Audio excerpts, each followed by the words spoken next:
Chama cha Joseph Kabila kimepinga kuitishwa kwa maafisa wake mahakamani. Maafisa wa chama cha PPRD, chama cha rais wa zamani wa DRC Joseph Kabila Kabange, wameitishwa mbele ya mahakama za kijeshi. Naibu kiongozi wa chama hicho Aubin Minaku, katibu mkuu Ramazani Shadari, naibu wake Ferdinand Kambere na maafisa wengine 12 wakuu wa chama hicho walitarajiwa asubuhi ya jana mbele ya ofisi ya mwendesha mashtaka wa kijeshi wa Kinshasa Gombe. Katika vibali hivyo vya kuitishwa hakuna sababu iliyotolewa. Wote wameitwa kutoa mwanga mbele ya mahakama.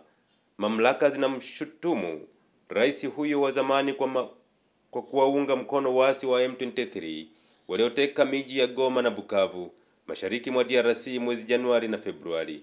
Chama cha PPRD kinasema huu ni uthibitisho wa udikteta. Sisi si wa Republicani.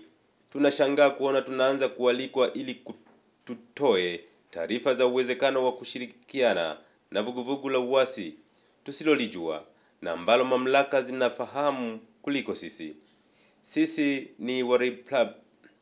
Sisi ni wa Republican. Tunaheshimu taasisi za jamhuri.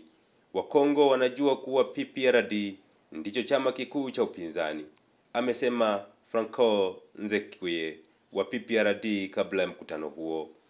Utawala wa Tshisekedi unatafuta kuangushia makosa watu wasio na hatia.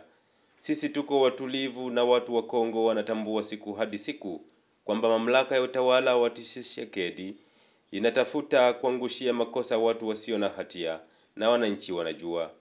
Tulilifanya jeshi la Kongo kuwa jeshi la 11 lenye nguvu barani Afrika. Watumishi wa serikali na wafanyakazi walilipwa mara kwa mara. Haya yote yanakuwa ndoto isiyoweza kuelezeka kwa mamlaka hii ambayo haijui jinsi ya kusimama au kushughulikia mahitaji ya raia. Chama cha Joseph Kabila kimepinga kuitishwa kwa maafisa wake mahakamani.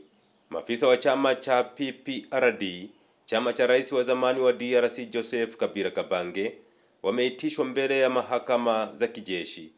Naibu kiongozi wa chama hicho Aubin Minaku, katibu mkuu Ramazani Shadari, naibu wake Ferdinand Kambere na maafisa wengine 12 wakuu wa chama hicho walitarajiwa asubuhi ya jana mbele ya ofisi ya mwendesha mashtaka wa kijeshi wa Kinshasa Gombe.